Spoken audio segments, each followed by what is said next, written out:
My name's Monk Rowe, and talking with trumpeter Howie Shear just outside Fredonia, and we were at Fredonia, but I think I got out just before you came in. Sounds like a prison. I don't know. Did we think of it as a prison at the time? No. But wait, you got out. We remember the good. Oh, this is my favorite place in the world. Is that right? Absolutely. Well, that's interesting. And I should also address you as a Dr. Shear, right? Yeah. You finished your PhD? Oh, yeah. About 12, 14 years ago. Good. Yeah. Well, what did you... I was trying to think how to phrase this question. Right now, in 2014, are you doing in the music business what you aspired to when you were here? 2014, no. I was, when I first got out of school, when I moved to Los Angeles, it was a lot of work, and what I really aspired to do was play in the studios as a trumpet player. Mm-hmm. And there was still quite a bit of work back then. And I always wanted to compose and orchestrate, and I did a lot of that. Yeah. It was just a lot of work. So I wasn't really teaching a lot, although I did teach privately. I didn't teach in many of the schools yet. But as the technology got better and life went on, there was less and less real instruments playing in the studios. Instead of 4 trumpets in a date, there was maybe 1, maybe 2, but 1 and sometimes none. Well, let me ask about that. Is that because the parts were being overdubbed with synthesizer trumpets, or were they just doing two guys play and record them twice, or all that kind of stuff? Both that. I still get called to do 4 parts. Yeah, but yeah, most of the time it's synthesized trumpets. You hear TV themes, not movies really, but a lot of TV themes that have trumpets on it, and they're very synthesized. So there's no trumpets on those. And the movies, you do hear that. There's maybe 10% of the epic movies, the big movies like the remakes of Robin Hood, where they need a 100-piece orchestra, where you have trumpets, but that's about 10%. The other 90% of the films in Los Angeles are done in home studios. Oh my God. And I myself have done 4 scores to films. And one film they gave me a live orchestra. The other 3 films, I had to record it in a MIDI studio. So I paid people out of my own pocket to come in, and sort of like I had a live cellist, so it made the other strings sound more real. Or I would put a trumpet over it, and it made the synthesized sounds sound more real. And I've got a French horn player, maybe one oboe player. So I hire several musicians to make the synthesized sounds sound a little more real. But that's most of what's going on, yeah. Well, I want to come back to that, but yeah. You said what was it like when you first entered the business out there? As far as the studio scene. Oh, a lot of instruments, a lot of trumpets and woodwinds and trombones, and they didn't skimp.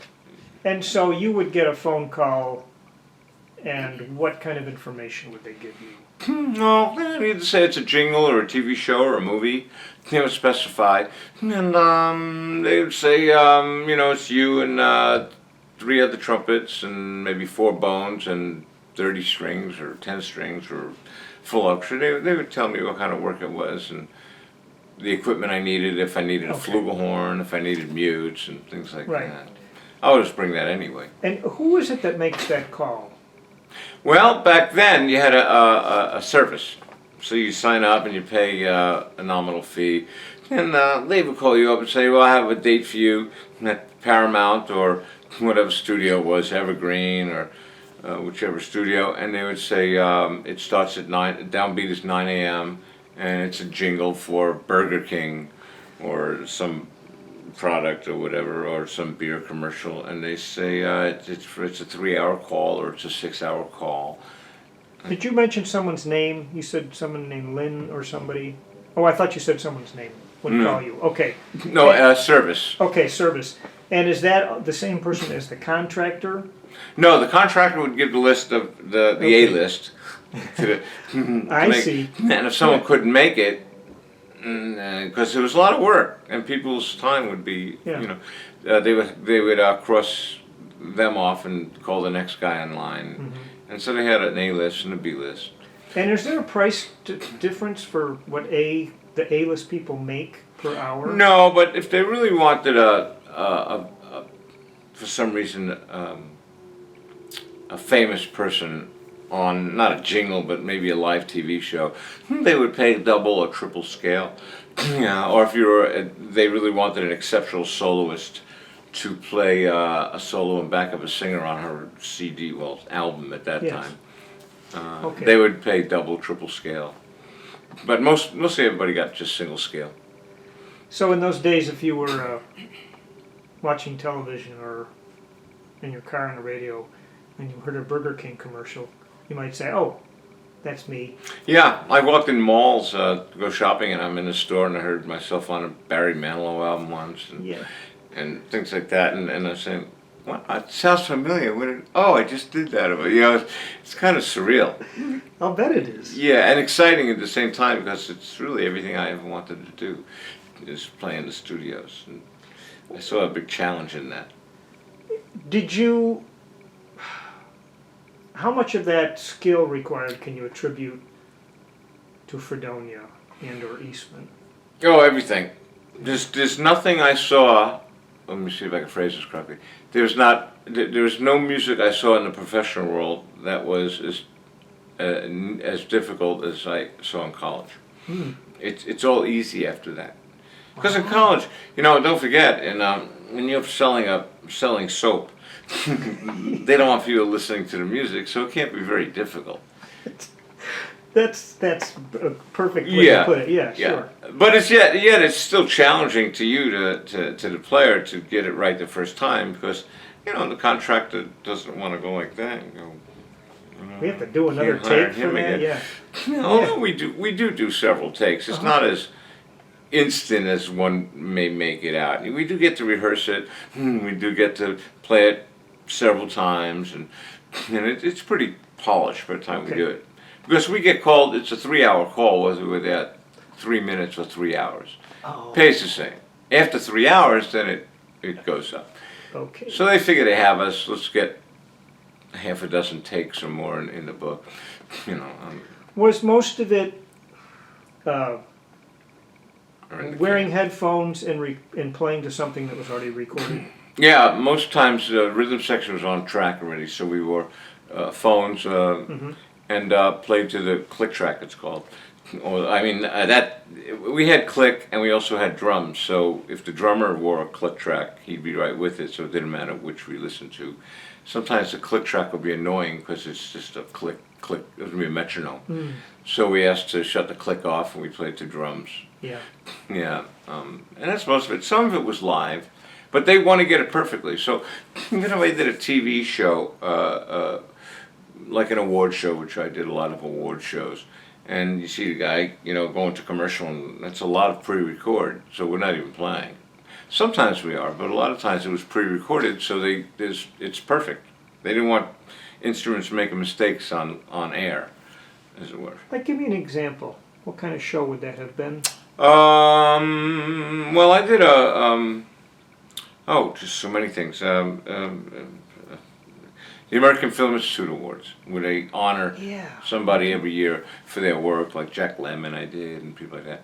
And a lot of times they would go to commercial, especially, and you sort of make believe you're playing, which is already recorded. It's funny you say that because I don't watch those shows a lot, but sometimes I'd watch them. And they would announce a winner or something, and boom, immediately. Yeah. And I'm thinking, how do the guys shuffle their music so fast? Well, we know in advance who's going to get an award. Okay. And the conductor does, and he'll call a tune out. Nice. And then you can figure out from the music that you're going to play. So sometimes it is actually, and we do play. But other times it's sort of pantomiming to what we already recorded. It's us on tape. I see. Yeah, and the same thing in movies when you see musicians in a scene they're playing. They're not really playing. Yeah. Done a lot of that. Yeah. But done a lot of that? Oh yeah, What it's called movies have you- sidelining. Yeah. Oh, it's called sidelining? Yeah. Oh. Yeah. Oh, movies like The Mae West Story and Pee-wee's Big Top Adventure or whatever that was, and a lot of movies like that where you see live bands. Yeah. Brewster's Millions with Richard Pryor, and going back to the 80s. They did a lot more of that then. But most of the time we get there very early and pre-record ourselves. And then we just play to our own tracks. Because they don't want that sound while people are giving dialogue. Right. It They could be want to have some overbearing. control. Absolutely, they want all the control. Which is fine with us. It's Yeah. work. You get extra work for being on film. Extra break Yeah. for being on film. Yeah. You have to join another union? No. That's No, as long as you belong to the American Federation. okay. Yeah. How is the union? I don't want to get too sidetracked here because right. this stuff is fascinating to me. But There's a lot is to it. the union? How's it handling this business about the synthesizers and the studios? Poorly. Poorly. They don't represent the musicians at all. It's a musicians union, but they keep on making deals. They keep on making deals with people who they need to make deals with, and the musicians are the last to get whatever fair. So they don't handle it well. The pits and the orchestras for shows are constantly being cut. The fees, the money isn't going down, but the quantity of musicians are fewer.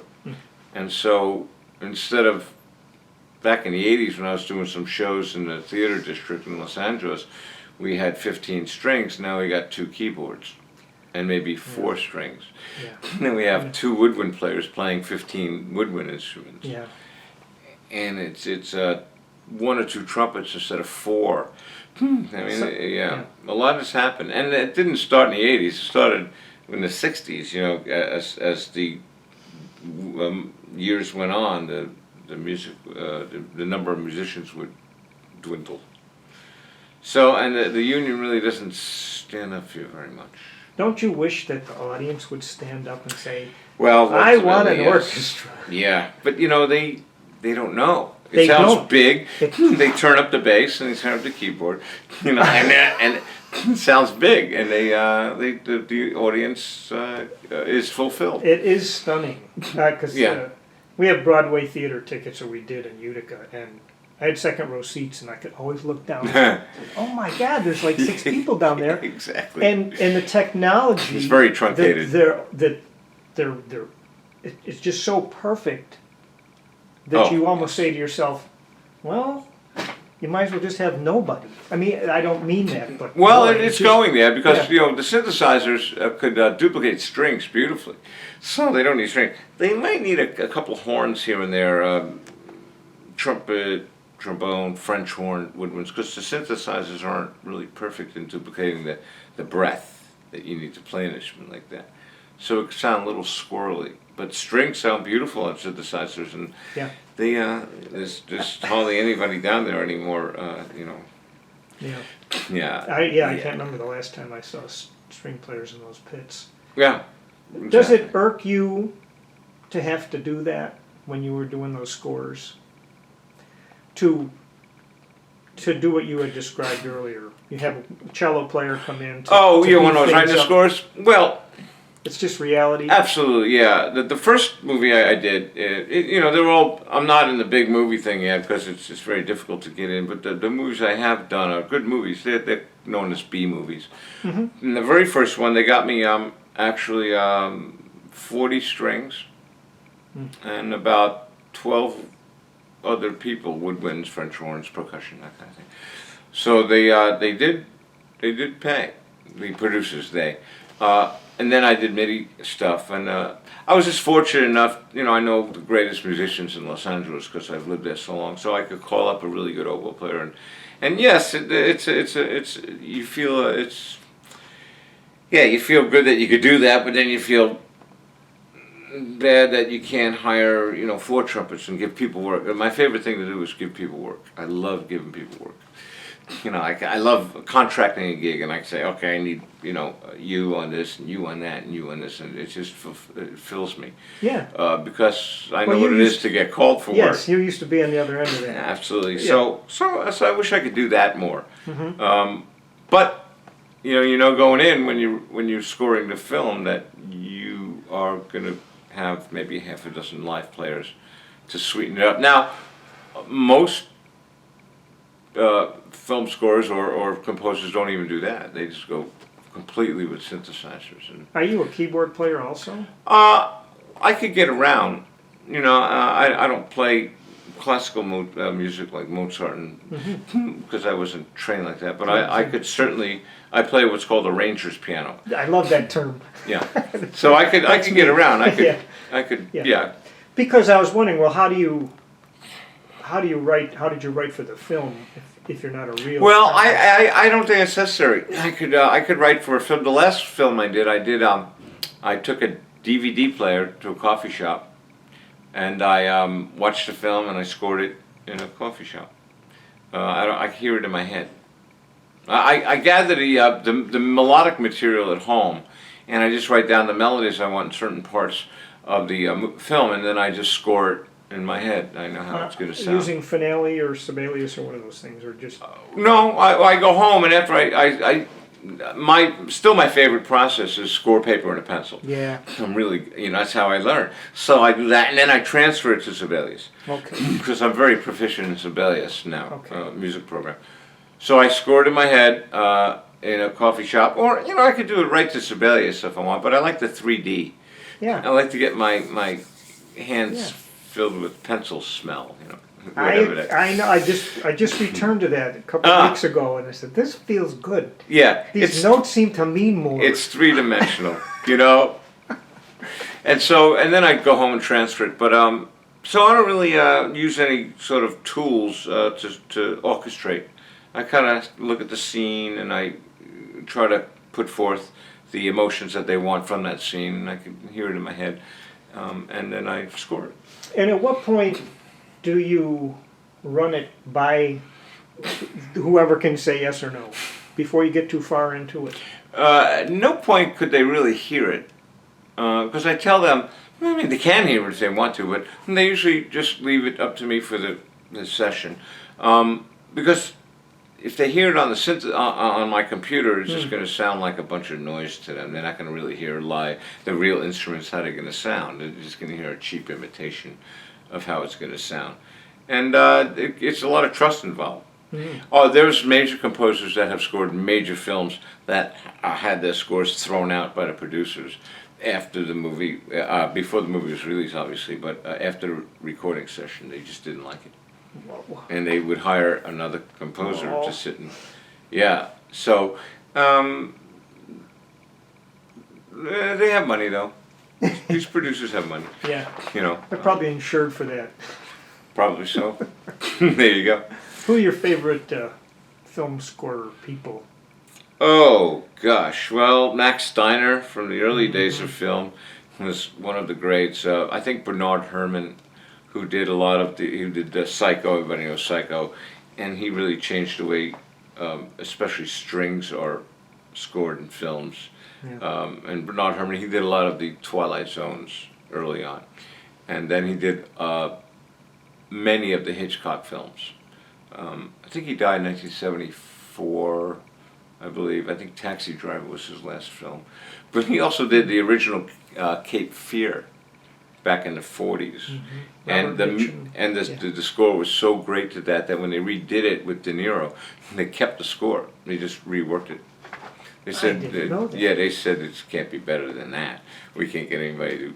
So I think Bernard Herrmann is my favorite, and Jerry Goldsmith, who passed away a few years ago, who studied with Bernard Herrmann, he's one of my favorite scorers. So those three come to mind right away. And then there's Korngold, of course, from the older school, with Max. Korngold, yeah, he's a European composer also. He was known as the swashbuckling composer because he did all those pirate movies, like the original Robin Hood, and Are you a guy who gets random checks in the mail for things that you did in the past? Yeah, jingles that they might reuse. TV shows, you don't get residuals. Most of the stuff you do not receive residuals. Not quarterly or anything. You get a yearly check. they total up what you did on records every August, I think, and they send you a check. And it could be a penny, it could be $40,000. It depends on how many records you're on. And then they do the same thing for films. They're called special payments. And the guys who have been in Los Angeles a while, who really are into that and that fell into that, who are very lucky, fortunate to do that, they could get checks for $50,000, $60,000, $70,000 every year. And then there are guys that could get checks for $200 every year. Mm-hmm. So yeah, special payments funds. And I did a lot of game show jingles at one point. That you get paid every musicians get checks for every 6 months, I believe. So we get some residual things, but it's mostly the yearly special payments checks. Would you know if you were getting or not getting something that you should? How the heck do you keep track of that? No, I remember once I did a big telethon, one of the telethons, and back in the 80s, and they, for some reason, they reran this thing 3 days after it ended, and it was never done before like that. And one of the 80 musicians who were in the orchestra saw it and called up the union, and the union didn't even know.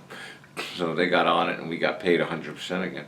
Wow. But you really wouldn't know. There's supposedly librarians who keep track of all that, who work for the union or the TV show, and every time a station, like NBC or ABC or whatever, releases music for something that people have recorded, the librarian fills out a cue sheet and sends that to ASCAP or BMI. And now there, goes through channels, and whenever that happens, you never know. And then BMI or ASCAP takes care of cutting the musicians a check.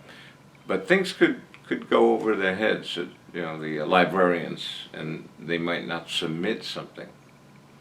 There are instances where it happens. I don't think it happens often. I think they're pretty good at that. Yeah. And it goes without saying that those studios yours, you just have to take care of business. You have to be on time. You have to have attitude. You mean the whole thing. Yeah. You have to be on time, which means you got to be fairly early. If you want to warm up properly, if you didn't get a chance to at home, and then you can look at the music ahead of time and meet the guys.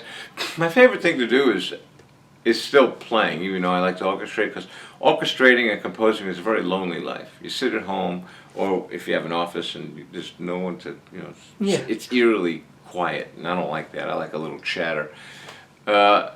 But when you're a musician showing up, hey Joe, how's it going? You meet the guys, you tell a few jokes. It's kind of like what you've done growing up, sitting and playing in bands, and right. And there's a lot more camaraderie going on because, like I said, the other part of it, composing, is very lonely, but it's very satisfying also. So I like both parts, but my favorite thing is just showing up, playing, and sort of going home. There's a lot less responsibility. When you're a composer, there's a lot more responsibility going on.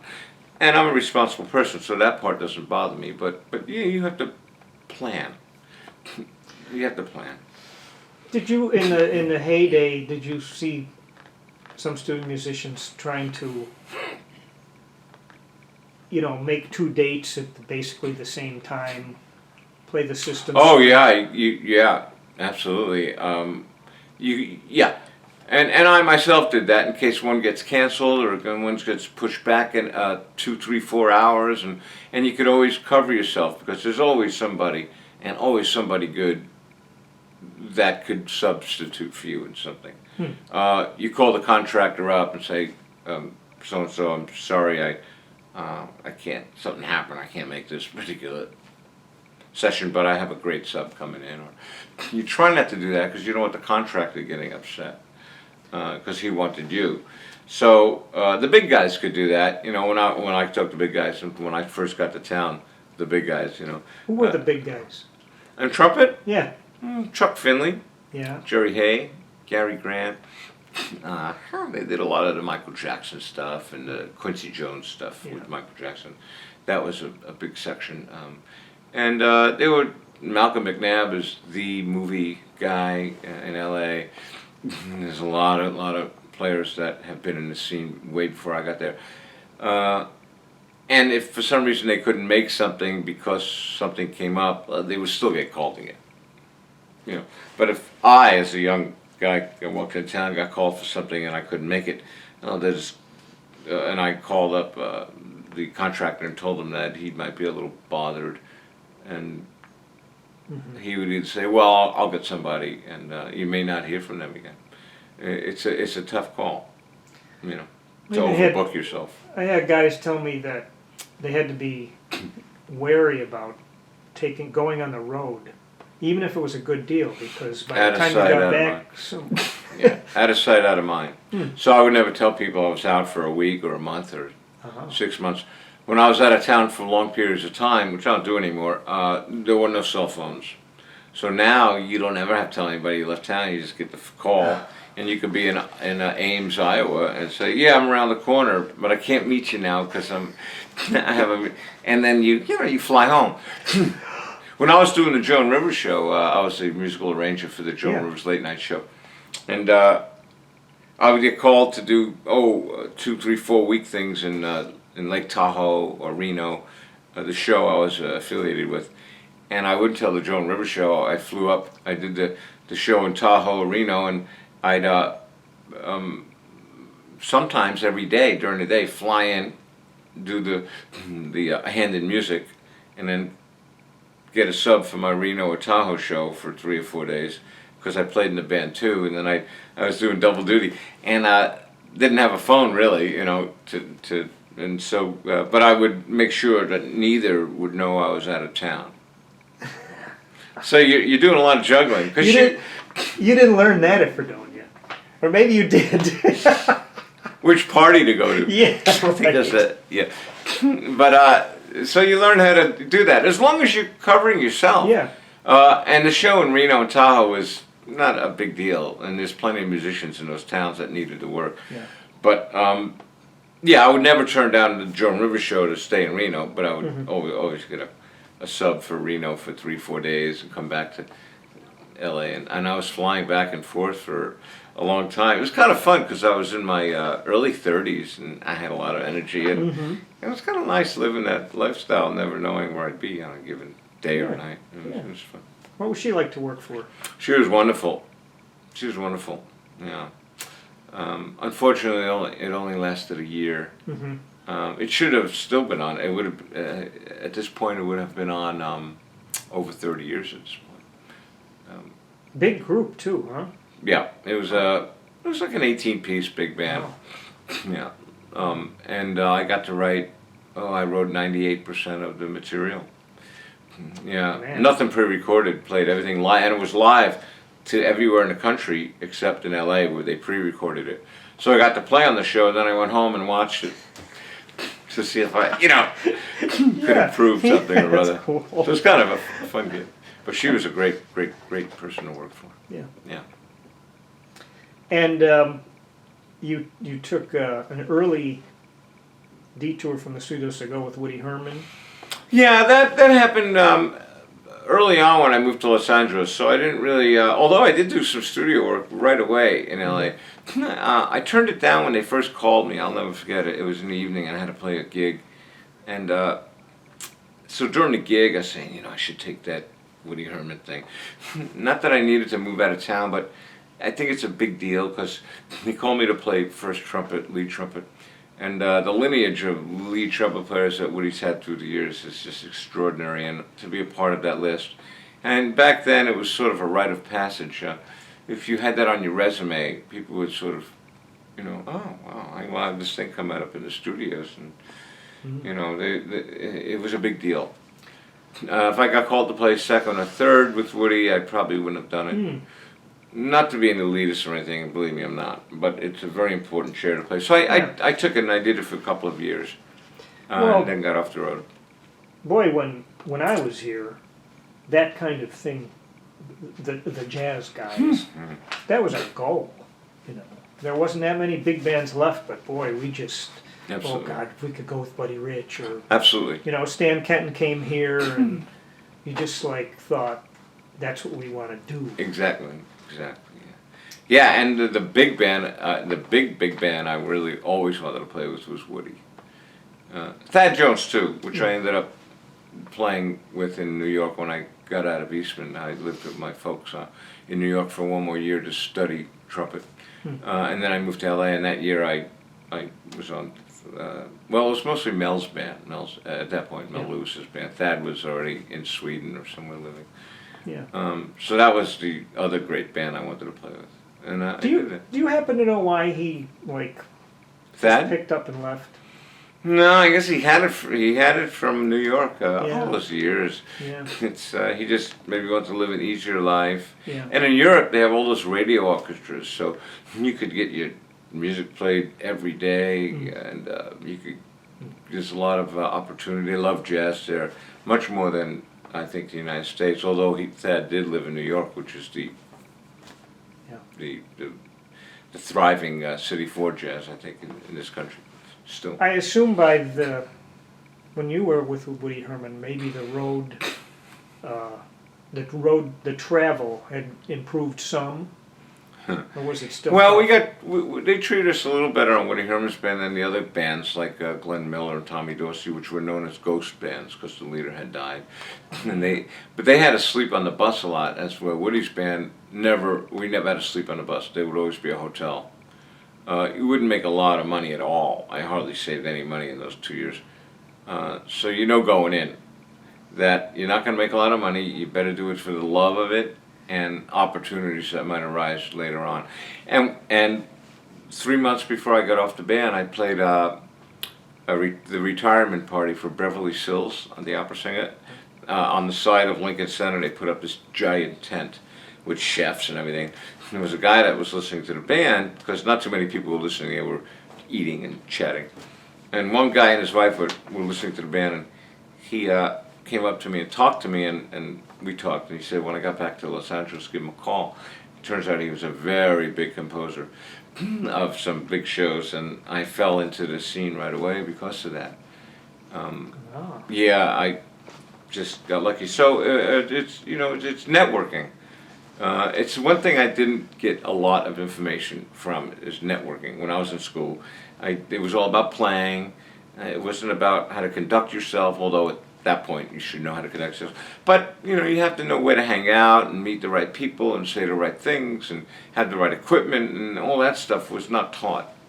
You had to really, I learned that late, and I should have learned it earlier. Can you teach it? Oh, absolutely. When I Okay. give clinics, I always speak about that. It's very important. It's as important as playing well. So what do you tell a student not to do? What do you tell a student or a Don't be unprepared. Okay. Be prepared. Now I have several bags, satchels in my car at home in Los Angeles. And I have everything I've ever written on CDs. I've written everything from children's books with music to hard bop jazz quartet albums to film scoring jingles and things like that. And if I run into somebody, which you always do in Los Angeles, especially where I live, in the town I live in, I have stuff to give them right away. Because if you say, oh, could I see, are you going to be around tomorrow? And you'll never see him again. And if you're not prepared with stuff, and it's so easy to be prepared now. You just burn CDs on your home laptop. You don't have to go into these places and pay big money. It's practically free in your own laptop. So I'm always burning CDs. I see what I'm lacking. I need more of those. I need more of those. And I'm constantly prepared. Yeah, and you want that. You want that. You want that. You want that. Here it is. And that way they know that they don't have to go shopping for it and calling 50 people up. You got something like this I need for a scene in a movie, or it's right away. And so you have to be prepared. You have to have date books. I know we have electronic phones now, and cell phones and pads and all this stuff, but you still need, I think, cards, business cards, or something, because a lot of times people lose information on electric devices, iPads or the cloud will eat it up or something, and who knows. So I still have paper stuff I give people. I have a date book. I write in a date book. I don't use my phone for those things. I use my phone for a phone. Yeah.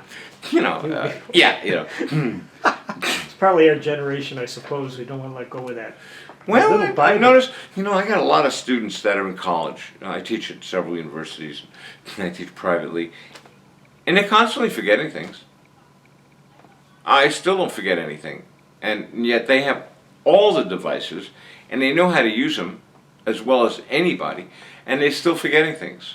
And they set alarms and reminders, and I don't understand that, but, so it might be a generation thing, but they're still forgetting a lot more than I forget.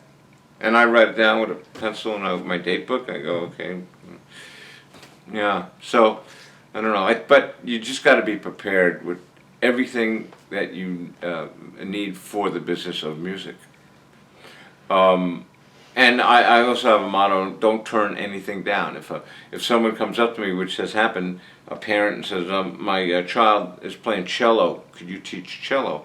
Well, I can't teach cello, but I say yes, sure. And what I do is I find her, or the parent, a cello teacher for their child. I'm brokering the deal. As long as a cello teacher shows up, that's all you need. So, and that way you could start another business, which I have, by contracting. So, I give the cello teacher $50, and I'll make $25. Not of the 50, I'll charge $75 for the lesson, and I could make some money by with the legwork that I do contracting musicians. Wow. So I not only could give musicians work, but I also make a little money, and that's how music offices are started. If someone wants a band for their wedding, yeah, I could do that. I've done that thousands of times. I know the best players in town, and I have a band for their wedding. Whatever you need to do so you can stay in the game, and you don't have to get a day job, as it's called. Yeah. Yeah, and I've never had to do anything else. I just was going to ask that. No, I never had to do anything else after I moved to Los Angeles. Why did you go there instead of New York? Well, one is the lifestyle. I didn't want to have to share bathrooms with people in an apartment that's 4x8. Yeah, and you really have to live in Manhattan. You can't really live in Queens or Brooklyn. I know some people live in Brooklyn and New Jersey, but if you get a call and you need to be there in a half hour, you want to live in Manhattan. You want a cab, take you right there. And I didn't really want to do that. And I wanted to score films and TV as well as play, and that's really where the capital is in this country anyway. I've had a couple Hamilton students who have graduated and working on becoming a film scorer. And I wonder what is that, how do you learn to do that? Watch a lot of films. Okay. Really, Yeah. and you sort of take notes. I write everything down. If I, and you could rent them too. You don't have to wait for it to come on television. Now you can just download it or Netflix. Right. Say you want to listen to suspense music. Well, spend a few weeks or months just watching suspense films from the beginning of film up, and see maybe how it's evolved or stayed the same, and then as far as how they set moves with what instruments, and what instruments are doubled with other instruments, and the sonorities, the sounds that these great composers got to scare you or to make you feel that feeling of suspense. And it's all from that. It's hard to, I teach classes in orchestration at this school in Los Angeles, and it's tough to get it from a book.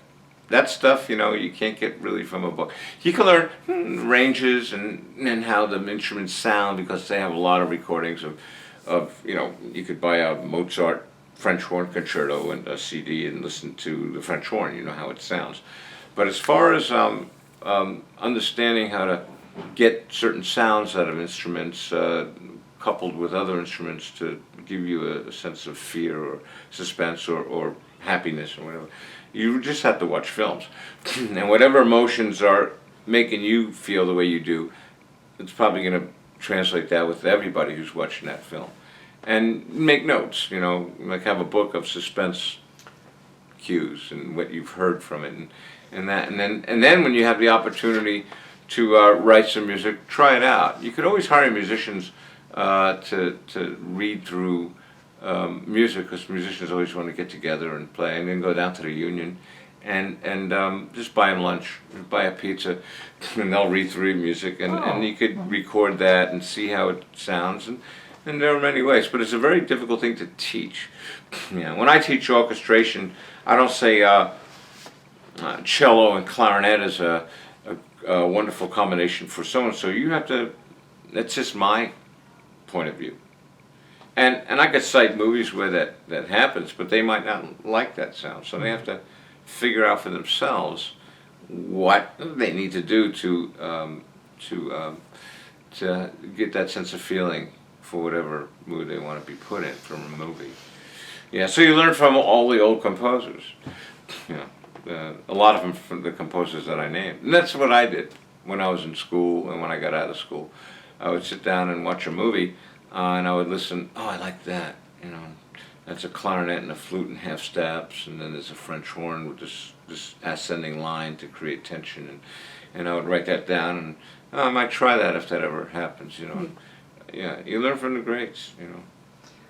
I recently watched 12 Years a Slave, and boy, yeah. there was some really interesting music. Yeah, I haven't seen that yet. Sometimes I couldn't even tell what is making that sound. Very, very interesting. Yeah, well, a lot of well, that could be synthesized sounds. Now they have so many of them, third world sounds, and you can buy all that stuff that are sampled by real players that sound real.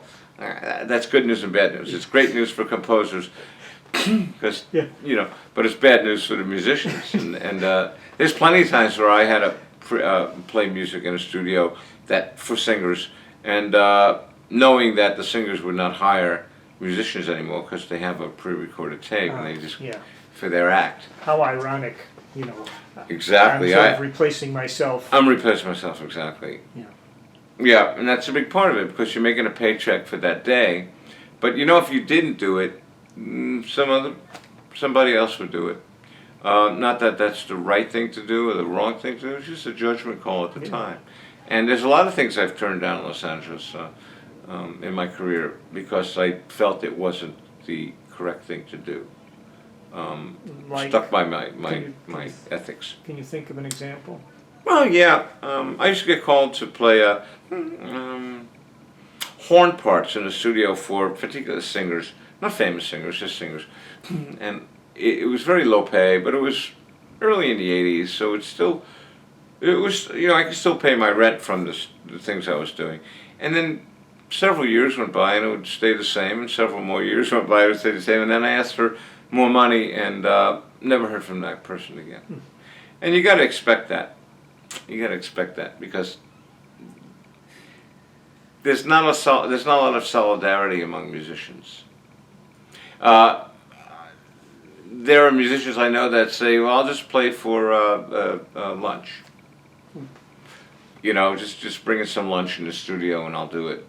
For various reasons, I know a lot of musicians they don't do it as their primary income. They have day jobs. They might make enough.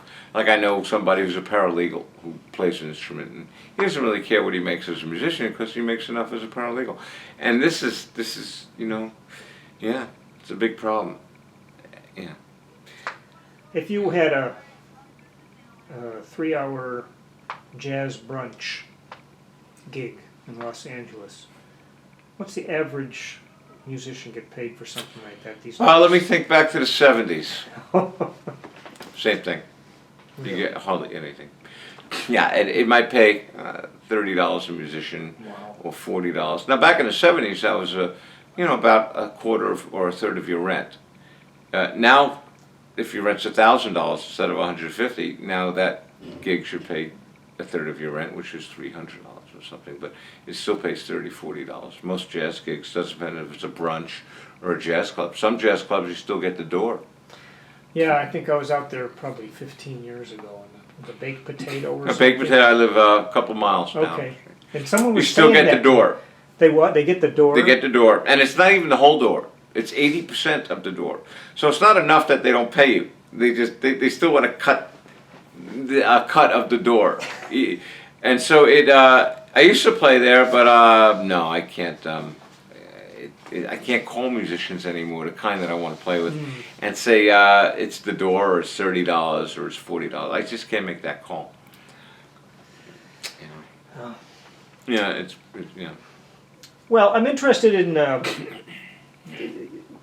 was a description here about how you define some of jazz teaching as like higher mathematics, and it really rang a bell with me because I have felt the same thing, and I'm wondering if you can sort of sum up your thoughts. Was I criticizing that? No. Well, you were about the book and the method you put out. Oh yeah. And it was an attempt to simplify Jazz, yeah. Jazz improvisation simplified. Yeah, when I was first learning how to play, I would go to certain people in the area where I was going to school before I started my master's in jazz studies, and they couldn't seem to explain it to me because a lot of the old timers, at that time they were old timers, they sort of learned how to play with records. They didn't have books or academics on how to play jazz. And they didn't explain it very well. So I said I'd better figure it out. And then I looked at some books in the stores, when they had music stores. And the books were very difficult to understand. I felt like I was going to school to learn quantum physics. In which case I go, let me figure this out myself. So I sort of figured it out myself. And then over the years I said I should write a book for my students, particularly, and anybody else that wanted it, obviously, but to explain all the books that were at a very high level. There were no books that led up to that. And so it's like learning calculus without learning the essence of arithmetic and the foundations of arithmetic. And so I wrote this book, and I try to simplify everything that you would get. But yet, it's not a dumbed down version, but it's what players need to know to improvise quite well, actually. So it's not simplified for just like the novice or the grade school kid. It's really the way Charlie Parker played jazz and after him. But a lot of people who wrote these books that were very at a high level, they just like to flex their bebop muscles, and they like to speak in a very high academic language to make them appear smarter than they really are. Although a lot of them are very smart people, don't get me wrong. But they didn't really think about the person that didn't really know how to play. They thought about the person that already knew how to play. And I wanted to think about the person that didn't really know how to get started. And I get a lot of emails today thanking me for writing that particular book. And I'm glad about that because I think it's important because we want to continue the art form. Do you think it's harder for a young player today to find an original sound because they have so much codified material to draw from? Well, you have to realize that the codified material is half of it, and the other half is sort of the primal part of you, the creative part of you that wants to take that vocabulary or that lexicon and then play it in a very non-academic way. So if you could be Jekyll and Hyde in the sense that two different people to play in order to get across what you want to get across. But yeah, there's a lot of players out there that forget about that other half. They're very academic about it. And they said, well, the book says to play this particular scale over this particular chord, so they do that. And they sound correct. But I think in any art, it's not enough to sound correct or look, be correct. It's all it's when we start coloring outside the lines, that's when I think a person's creativity is really explored.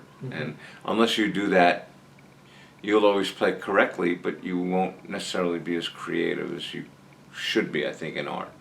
So I think one should color within the lines first, which is what my book's about, and then you'd have all that knowledge and material, and then take that material and start coloring outside the lines. So I think personally that's the avenue I took, and I'm glad I did. So, are there wrong notes in improvising? Well, no, no. No, it's basically you have a choice of all 12 notes of the chromatic scale.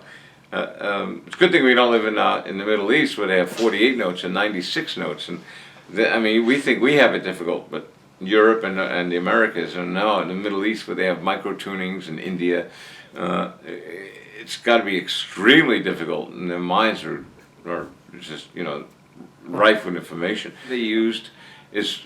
At that point, when you understand how to play through chord changes, the harmonies, then it's all about not what notes all the time, but how to use the notes and where to put those notes.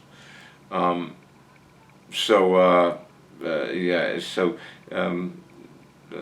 answer to your question, I think that's sort of what I did. I could play perfectly and play just the notes I need to play, but then the other chromatic tones are very important too, like they are in J.S. Bach's music. It's the same vocabulary. We had names for notes that didn't really fit in the chords as appoggiaturas and escape tones, which are known as échappés, and upper neighbors and lower neighbors, and gruppettos and all that. And jazz is the same thing. Charlie Parker didn't call it that, but it's exactly the same thing.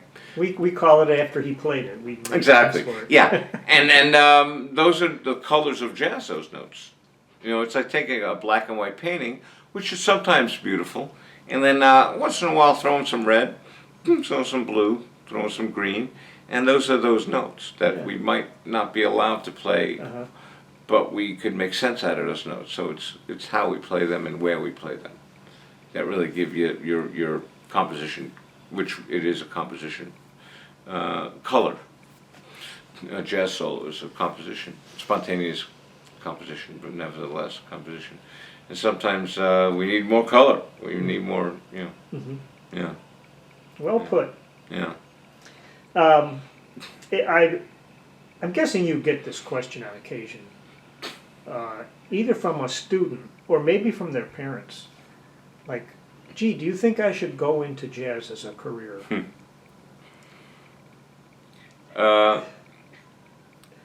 I do get that question a lot.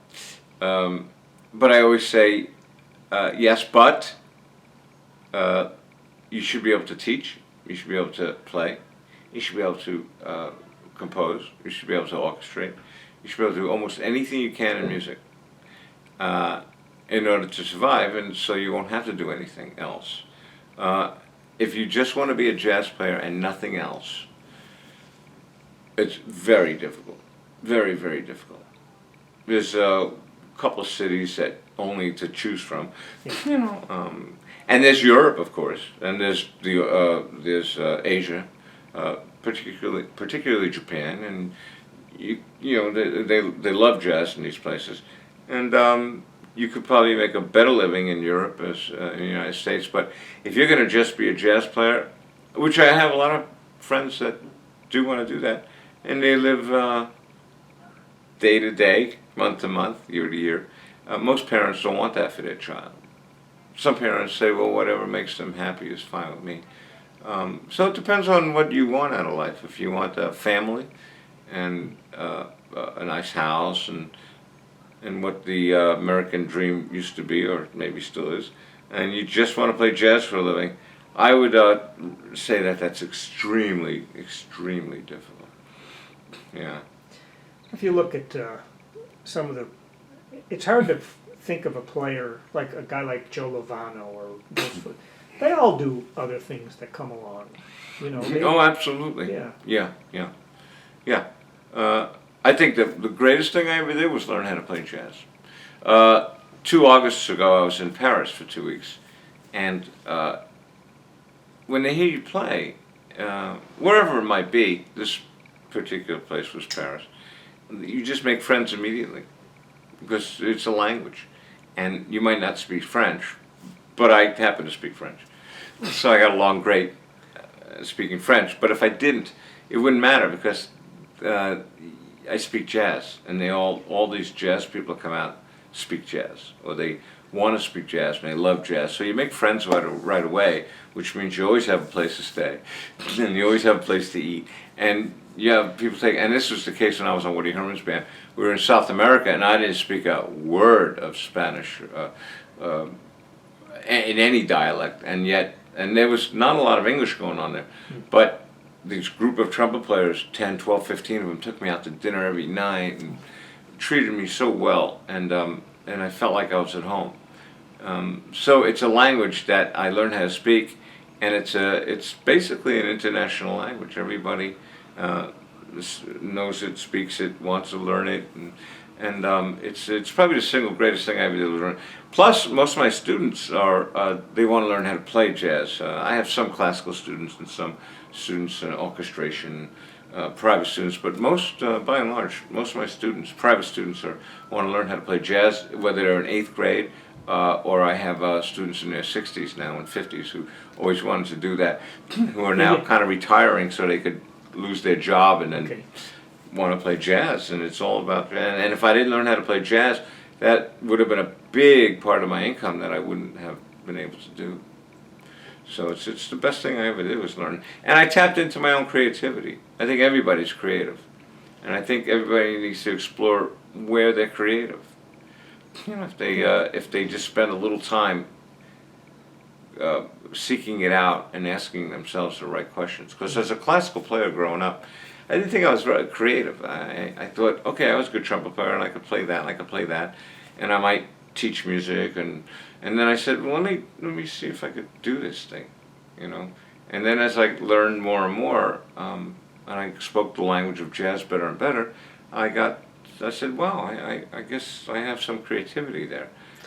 It was kind of neat being at Fredonia in the 70s with a jazz band, because we sort of used to complain that there was no faculty and they weren't teaching it, but I think we also thought it was kind of neat that we had that passion and we ran this thing ourselves, you know.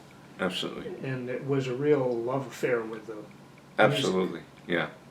Yeah, I agree.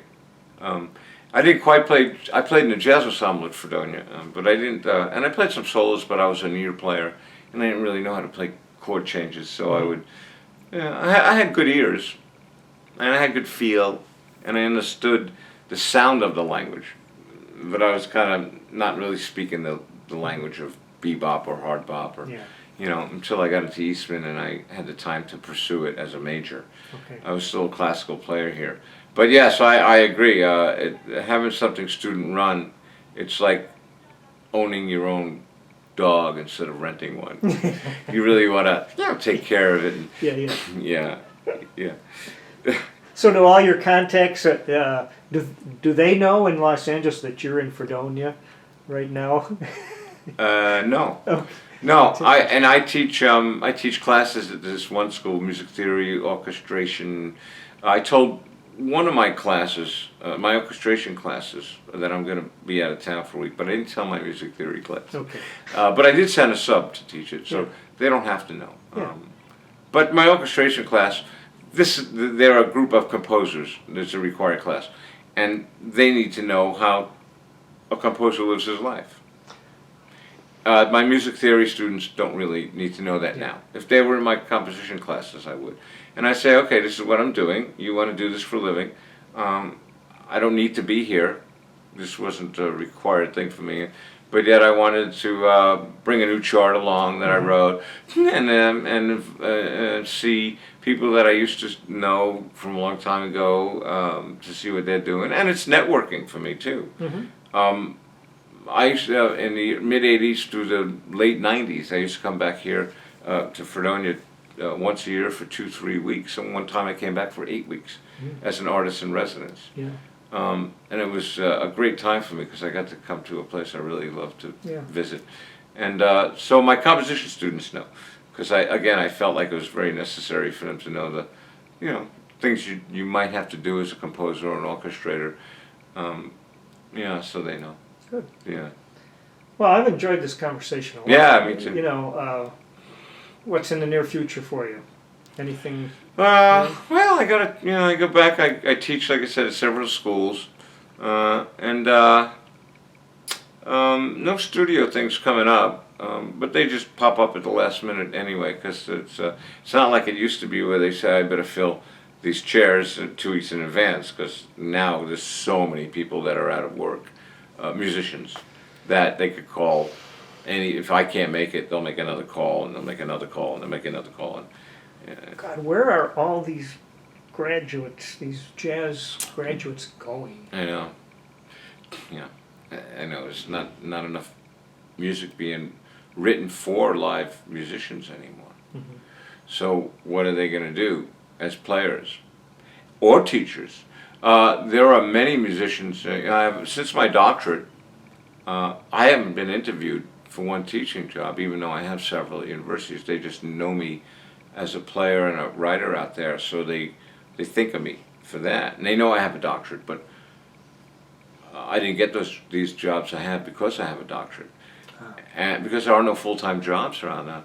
Teachers who are teaching, a lot of them wouldn't even be teaching. They're just musicians who never thought they'd be teaching, but they happen to fall into it, and they won't leave because there's not enough playing work. So exactly. So there's not a lot of work for teachers, players, composers, orchestrators. It's a very difficult life right now. Mm-hmm. I sort of made a name in town for myself early on when there was a lot of work. And then once they hear you play, well, you're sort of in. But now these newer guys can't even get heard because there's no work. And if there is work, they call the players like myself who have been in town for 25, 30 years. It's very difficult. Yeah. But that's the age-old question right now. Where are these students? And I talk to my students about that too. I said, figure out what it is that create your own niche. You have to create your own niche because there might not be one opened up for a long time. So if it's something that you do well that might not exist at this point, pursue that. It might open up the rest of your life for you to be able to earn a living. Okay. Yeah. Well, on that note, we'll wrap it up. Good. It was a good note. Yeah, good note. Thanks for your time today. Sure. Glad to do it.